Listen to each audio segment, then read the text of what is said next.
आजचा दिवस सुरू होण्याआधीच घरात एक छोटासा गोंधळ झालेला होता.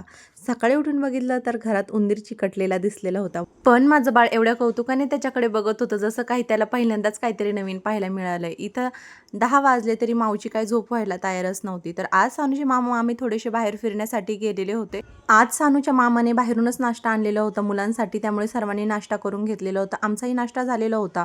तर आज म्हटलं हेअर वॉश करूयात, ऊन आलेलं होतं. तर हेअर वॉश केल्यानंतर परत पाऊस सुरू झालेला होता. सानूचे डाडू थोडेसे बाहेर गेलेले आहेत, त्यामुळे 8 दिवसापासून मी मम्मीच्याच घरी होते. सानूची काही तब्येत ठीक नाही, त्यामुळे व्लॉग आलेले नव्हते आणि माझं व्लॉग करायचं मनही नव्हतं. 8 दिवस होऊन गेले तरी सानूला बरं वाटायला काही तयारच नव्हतं, त्यामुळे सानूच्या डाडूला मी फोन करून बोलून घेतलेलं होतं. मम्मीच्या घरी खूप सुंदर असं ब्रह्मकमळाला कळ्या आलेल्या होत्या, तर त्या लवकरच उमलणार आहेत. तर मावशीचं आलेलं होतं ते पार्सल. आरुजला सुट्टी होती, त्यामुळे आरुजची ते मस्ती चाललेली होती. सानू चालली होती संध्याकाळी फिरण्यासाठी.